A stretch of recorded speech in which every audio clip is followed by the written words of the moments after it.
د نن دوشنبه ورځې لنډ دقیق او مهم خبرونه.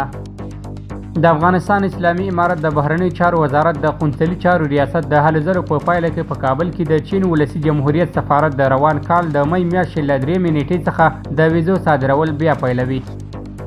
هلمند کې د کورونا وایرس د درملنې 100 بستریز روغتون پرانستل شو.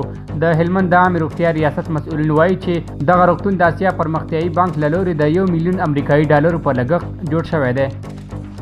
د اطلاعات او کلتور سرپرست وزیر ملا خیر الله خیرخوا د بامیانو د اطلاعات او کلتور له رئیس مولوي سیف الرحمن محمدي سره په لیدنه کې د دې ریاست کړنې ستایلې او د لا ښه والي لپاره یې اړینې سپارښتنې ورته کړي دي. ښاغلي خیرخوا ډاډ ورکړی چې ستونزو او غوښتنو ته به یې رسیدنه وکړي. د ریاست الوزرا اقتصادي معاونیت وایي د اقتصادي کمیسیون د پریکړې پر اساس به په نږدې راتلونکي کې د مزار شریف، هرات او کندهار ترمنځ د اوسپنې پټلۍ پروژې ابتدایي کارونه پیل شي. قطر کې د اسلامي امارت د سیاسي دفتر مشر سهیل شاهین 13 ورځ د افغانستان لپاره د چین له ځانګړي استازي سره په لیدنه کې د هیواد پر اوسني وضعیت، له اسلامي امارت سره پر مثبت تعامل، سیمه ییز اتصال او د سوداګرۍ پر اهمیت خبرې کړې دي.